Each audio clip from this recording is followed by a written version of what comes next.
작은 걸음 하나를 낸다 할지라도 그 걸음이 주님과 함께 하길 원합니다. 큰 보폭으로 가기 원해서 작은 보폭부터 먼저 만들 수 있어야 됩니다.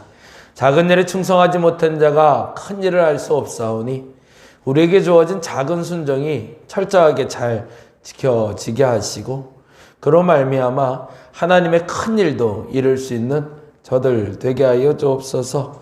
큰 일을 도모하며 오히려 작은 일을 소홀히 여기는 어리석음 없게 하여 주시고 작은 일에 충성된 자가 큰 일도 감당할 수 있음을 우리가 알고 있사오니 그렇게 살게 하여 주옵소서.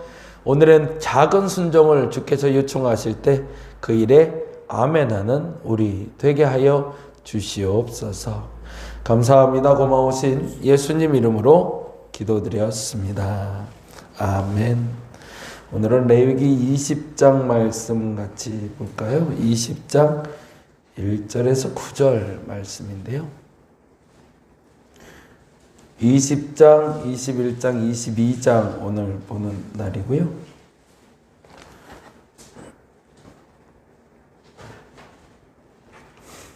20장부터 22장까지 그 중에 오늘은 20장 1절에서 9절까지 같이 한 목소리로 보겠습니다. 여호와께서 모세에게 말씀하여 이르시되 너는 이스라엘 자손에게 또 이르라. 그가 이스라엘 자손이든지 이스라엘에 거류하는 거류민이든지 그의 자식을 몰렉에게 주면 반드시 죽이되 그 지방 사람이 돌로 칠 것이요 나도 그 사람에게 진노하여 그를 그의 백성 중에서 끊으리니 이는 그가 그의 자식을 몰렉에게 주어서 내 성소를 더럽히고 내 성호를 욕되게 하였음이라. 그가 그의 자식을 몰렉에게 주는 것을 그 지방 사람이 못 본 채 하고 그를 죽이지 아니하면 내가 그 사람과 그의 권속에게 진노하여 그와 그를 본받아 몰렉을 음란하게 섬기는 모든 사람을 그들의 백성 중에서 끊으리라. 접신한 자와 박수무당을 음란하게 따르는 자에게는 내가 진노하여 그를 그의 백성 중에서 끊으리니 너희는 스스로 깨끗하게 하여 거룩할지어다. 나는 너희의 하나님 여호와이니라. 너희는 내 규례를 지켜 행하라. 나는 너희를 거룩하게 하는 여호와이니라. 만일 누구든지 자기의 아버지나 어머니를 저주하는 자는 반드시 죽일지니 그가 자기의 아버지나 어머니를 저주하였은즉 그의 피가 자기에게로 돌아가리라. 아멘. 20장은 반드시 죽여야 할 죄는 무엇인가? 반드시 죽여야 하는 죄는 무엇인가? 굉장히 강경한 태도로 모세를 통해서 하나님이 말씀하고 계세요. 그 부분은 한번 천천히 보시면서 하나님이 그토록 왜 이러한 죄들을 미워하셨을까를 한번 살펴보시면 좋을 것 같고요. 21장은 제사장이 지킬 규례는 무엇인가? 제사장들이 지켜야 될 것들입니다.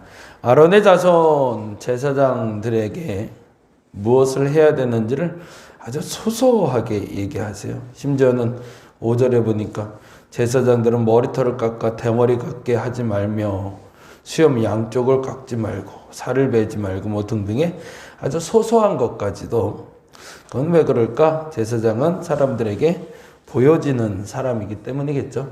그래서 그 형태, 그러니까 소위 외모까지도 굉장히 예민하게 하나님 간섭하고 계십니다. 22장은 기쁘시게 받으시는 제물은 무엇인가? 기쁘게 받는 제물은 무엇인가? 그렇게 큰 틀로 보시면 좋겠죠. 20장은 삶 속에서 하나님을 기쁘게 하는 게 뭔지, 21장은 구별된 사람이 기쁘게 할 건 뭔지, 22장은 우리들의 음식을 통해서, 우리들이 먹는 것을 통해서 기쁘게 할 건 무엇인지, 그렇게 좀 거꾸로 보시면 좋을 것 같아요. 뭐 악, 저주, 뭐 죽인다 이렇게 하니까 너무 강하긴 한데 그 부분에서 하나님이 무엇을 기쁘게 받기 위해서 무엇을 제하고 있는지를 보시면 훨씬 더 조금 부담 없이 성경을 좀 볼 수 있지 않을까 싶은데 레위기법전은 사실은 뭐 아니면 도입니다. 아예 살려서 거룩하게 가던가 아니면 아예 죽여서 끊어버리던가 둘 중에 하나로. 근데 그만큼 모세가 좀 철저한 사람이었던 것 같아요. 반면 이제 아론이라는 사람은 지난 금요일에도 그런 설교했지만 사실은 좀 두리뭉실하고 인간적인 사람이라면 만일에 아론이 이스라엘의 정권을 갖고 있는 지도자였으면 아마 레위법전 같은 법전은 만들어지지 않았을 것 같아요. 근데 반면에 모세와 같은 사람들은 차가운 사람들이라 그냥 정확하게 끊어내려고 애를 쓰고 있죠. 어찌 보면 이런 사람도 필요하고 저런 사람도 필요하겠지만 교회 내에서는 우선적으로는 시작점에서는 사실은 모세와 같은 기준을 가진 사람이 필요합니다. 그래야 그 다음에 기초를 쌓고 그 다음에 두리뭉술은 아니지만 좀 유도리 있게 갈 수 있겠죠. 오늘은 20장 얘기 조금 좀 보려고 하는데요. 20장에 제일 많이 반복되는 단어는 반드시 죽이라 라는 말입니다. 반드시 죽이라. 그래서 가장 무서운 형벌을 얘기하고 있죠. 근데 이유는 뭘까? 구별해내기 위해서죠. 아무리 생각해도 이스라엘 백성들이 가나안에 들어가선 저들과 함께 혼합될 것 같으니까 그 순수함을 지켜내기 위해서 아주 엄하게 얘기하고 있는 거죠.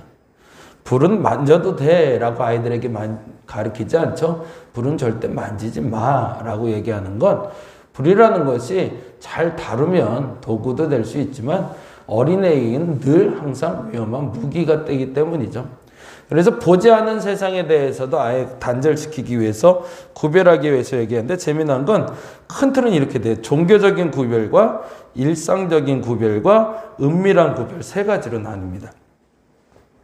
20장 전체의 얘기는 구별을 하고 있는데 첫째는 종교적인 구별을 하시고요.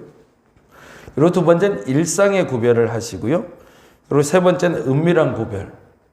종교적 구별인 건 뭘까요? 예물을 드리는 데 있어서 예법에 있어서 이방의 예법을 따르지 말라는 거죠. 그래서 여기서 극단적으로 얘기한 건 인신제사, 사람을 바치는 제사 같은 극단적인 잘못된 종교 제의를 제거하라라고 얘기합니다. 어쩌면 그렇게 분류해서 보자면 조금 유추한 거, 또 상징의 언어를 좀 사용해서 보자면 오늘 우리 한국 기독교, 더 정확히는 우리의 예배의 구별의 요소라고 말할 수도 있겠죠. 첫째는 종교적인 구별이 건강하게 이루어지고 있는가 우리는 점검해 봐야 됩니다. 우리는 과거의 구습에 혹은 지금 현재 갖고 있는 것들이 정말 하나님께 거룩하게 드려진 예배가 되고 있는가? 사주팔자 보듯이 하고 있지는 않은가? 근데 물론 그런 생각도 좀 들어요. 이게 엊그제 돼지불백 사장님하고 좀 얘기하다가 그런 얘기를 했는데 그냥 우리끼리니까 거긴 나가지 않을 얘기니까 아니 그날따라 눈이 퉁퉁 버개세요. 거기 이제 여자 종업원 사장님이 계신데 눈이 퉁퉁 부어서 얼굴이 이렇게 부은 게 딱 봐도 하루 종일 우는 얼굴이에요. 왜 그러냐고. 근데 뭐 얘기를 하나요? 그게 쉽게 그런 얘기는 안 하죠. 근데 이제 그분이 항상 점심에 막걸리 한 잔을 꼭 하세요. 한 병을 다 드세요. 다 드시면서 이게 이제 약간 술기가 올라오니까 이제 얘기를 시작하시더라고요. 남편이 있고 아이가 있는데 아이는 딸 하나가 있어요. 이제 21 된 딸이 하나 있어요. 남편은 늘 사고치고 살아갔으니까 어차피 뭐 그 사람하고는 뭐 이렇게 얘기를 하세요. 어차피 뭐 그 사람하고는 피도 안 섞였으니까 나중에 다 끝나면 되는 거다. 뭐 이렇게 얘기하는데 문제는 딸인데 이 딸이 말도 안 되는 일을 하고 온 거예요. 저희 말해서 이제 극단적인 선을 넘고. 근데 문제는 선을 넘고 와서 이 친구가 하는 얘기가 너무 당당한 거죠. 그러고 나서 혼쭐을 내려고 그랬더니 고소하겠다고 그러더래요. 나 때리면 경찰에 고발할 테니까 건들지 말라고. 근데 얘기에 이제 뭐 깊이 들어가면 조금 재미가 없어지는데, 근데 그런저런 얘기를 듣고 있는데, 뭐 그분의 상황이 많이 어렵다는 것도 중요했지만, 개인적인 저의 느낌이었어요. 사실 저는 목사잖아요. 그리고 이쪽에서 만나는 사람들이 저를 어떻게 생각하는지 모르지만, 우리 성도들에게는 그냥 말씀을 전하고 기도해주는 목사지만, 정작 그렇게 만나고 있는 제가 지금 이 지역에 만나고 있는 사람들에게 나는 어떤 존재일까? 라는 생각이 첫 번째 들었고요. 두 번째는 아주 조심스러운 생각인데요. 뭐라도 좀 해주고 싶은데 해줄 수 있는 게 없는 거예요. 얘기가 다 끝나고 나오는데 그분이 그랬어요. 이제 술이 약간 이제 올라간 상태에서. 목사님, 생각날 때 아주 조금씩 날 위해서 좀 기도해달라고. 그래서 알았다고. 당연히 기도해야지. 그러고서 나왔는데, 그럼에도 불구하고, 과연 내가 그 조금 기도한다고 저 사람 삶이 변할까? 근데 그때 아주 조심스럽게 말씀드리는 거라. 아니, 나 부족이라도 하나 쓸 수 있으면 좋겠다는 생각이 드는 거예요. 보통 이렇게 스님들이나 전 보는 사람들은 그런 얘기들을 한참 들으면 그러잖아요. 너 그거 액땜 해야겠다. 그분도 그 얘기를 하시더라. 올해 삼재가 들었다는 거예요. 본인 집에. 그래서 그 삼재를 좀 털어내야 되는 시기라 그렇다고. 그러면서 무슨 띠가 이번에 삼재 걸려 있는데 그 중에 우리 집에 다 걸려 있대고 막 그런 얘기를 하세요. 그런 얘기를 듣는 뭐 땡초나 아니면은 그런 사람들은 이렇게 뭐 뭐라면 그저그저 해갖고 딱 주고 오잖아요. 그러면 그게 어떤 효력이 있는지 없는지를 떠나서 받는 사람 입장에선 그리고 주는 사람 입장에서 뭔가 준 것 같고 받은 사람은 뭔가 좀 대단한 게 일어날 것 같은 기대감이 나오는 것처럼 한국 기독교가 가지고 있는 힘들이 굉장히 영향력이 큰데 실질적으로 그들의 삶에 침투해서 들어갈 만한 그 순간에 줄 수 있는 그 무엇이 참 없다라는 생각이 드는 거죠. 근데 이 생각이 두 가지의 묘한 실수를 갖고 오게 되는 거죠. 첫째는 그래서 뭐라도 주기 위해서 주술적인 행위를 하게 되는 거고요. 왜냐하면 그게 종교적인 힘이니까. 반면에 그 뭐라도 주지 않으려고 하다 보니 기독교의 어떤 색채들을 찾는데 사실은 그건 없더라는 거죠. 그건 굉장히 딜레마입니다. 그럼 우리는 무엇을 줄 수 있을까? 이스라엘 백성들도 동일한 질문을 가지고 정착 생활을 이제 시작을 하게 됐을 때 그 이방 신들이 하는 모습은 아주 명쾌했던 거죠. 집안에 그리고 나라가 문제가 생기면 왕자 잡어 그거 죽이면 해결돼 뭐 이런 식으로 단순하게 갔는데 그들에겐 그렇게 해결할 수 있는 게 아니고 하나님은 길게 가길 원하시니 그 답답함에 그 종교적인 것을 무시하고 넘어서지 말라는 얘기가 사실은 오늘의 얘기였던 겁니다. 그리고 나서 일상을 구별하시는데 일상을 구별하는 방법에서는 부모 얘기를 하고 계세요. 그래서 부모를 저주하는 자는 죽이라는 얘기도 하고 성적인 문제, 남들에게 드러나지 않는 문제지만 그러나 그 은밀한 부분까지도 구별해낼 수 있을 때 진짜 거룩한 것이다 라고 이야기를 하십니다. 반드시 죽이지 말라라는 말은 그렇게 적어 놓으시면 좋을 것 같아요. 죄를 용납하지 말라. 반드시 죽이라라는 말은 이제 점검을 한번 해보자고요. 첫째는 종교적인 것도 일상적인 것도 은밀한 것도 만일에 하나님에게 반하다 여기는 것이 있다면 이제부터는 용납하지 말자. 종교생활을 지금까지 해왔는데 우리가 기독교 안에서 신앙생활을 해왔는데 그동안 어설프게 양다리 걸치고 있었던 종교생활의 모습 그럼 이제는 더 이상 용납하지 말자. 일상생활 속에 그 거룩의 모습을 담지 않은 것이 나도 모르게 은연중에 습관이 되어 있는 게 있으면 이제는 용납하지 말자. 더 중요한 건데 남들은 몰라요. 내 안에만 있어요. 근데 그 은밀한 것도 거룩한 것을 거스르고 있다면 용납하지 말자. 그것이 반드시 죽인다라는 표현입니다. 그렇지 않으면 20장 3절 5절 보니까 이렇게 된대요. 3절 한번 볼까요? 나도 그 사람에게 진노하여. 나도는 누굴까요? 하나님을 얘기하겠죠. 하나님이 만일에 그렇게 반드시 죽여야 될 죄를 저지른 사람을 만나게 되면 그 사람에게 진노해서 그의 백성 중에서 끊어버리시겠대요. 그건 무슨 말이에요? 그의 백성은 누구예요? 나의 백성, 하나님의 백성이 되는 거. 하나님과의 관계가 단절될 거라는 겁니다. 죄가 무서운 건 죄로 말미암아 내가 손해를 보는 것도 있지만 그 죄로 말미암아 하나님과 단절된다는 거죠.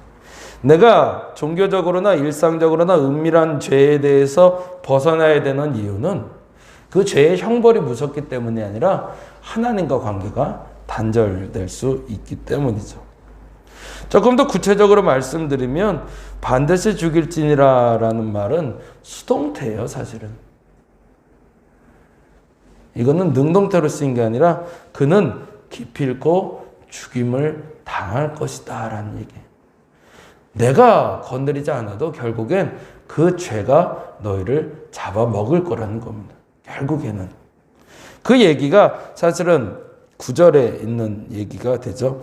9절 말씀 읽어볼까요? 만일 누구든지 자기의 아버지나 어머니를 저주하는 자는 반드시 죽일지니, 이 반드시 죽일지는 그러면 이렇게 어떻게 해야 되죠? 결코 기필코 죽임을 당하고 말 것이다. 그거는 너희들의 죄가 너희들을 잡아먹을 것이기 때문이다. 그러고 나서 이렇게 얘기합니다. 그가 자기의 아버지나 어머니를 저주하신 즉 뭐라고 돼 있죠? 그의 피가 자기에게로 돌아가리라. 그의 피가 자기에게로 돌아가리라는 말이 그 죽음이 그 죄가 너를 덮을 것이다 라는 말이죠. 오늘은 그렇게 기도하며 우리 정리를 좀 해봤으면 좋겠습니다. 사실은 22절하고 24절 얘기도 같이 좀 해야 되는데 그 얘기는 나중에 한번 살펴보시면 좋겠고요. 그리고 결과론적으로는 땅이 나를 토해내게 될 거라고 얘기를 해요. 땅은 원래 내 기업인데 그 땅이 나를 받아주지 못하는 상태가 된다. 어떻게 할 때? 반드시 죽어야 되는 죄를 범했을 때. 그 땅에서 내가 저주받는다는 건 그 땅에서 물질이 나오지 않는다는 얘기고 곡식이 나오지 않는다는 얘기고 그 땅에서 살 수 없다는 얘기죠. 가장 비참해지는 거죠. 오늘은 이렇게 기도합니다. 종교적으로나 일상적으로나 은밀하게 내게 그 거룩하지 못하게 살았던 것들을 구별해내게 해달라고. 그렇게 해야만 하나님과 관계가 지속될 수 있으니 이제는 내 삶 속에 있는 잘못된 것들을 끊어낼 수 있는 오늘 한 날 되게 해달라고. 어렵죠. 이제는 벌써 익숙해져 있으니까. 그런데 그 익숙한 것에서 이제는 자유로워져서 진짜 거룩, 정말 거룩, 그 거룩에 이룰 수 있는 내가 되게 해달라고 기도하는 저와 여러분 되시기를 간절히 바랍니다. 기도하겠습니다.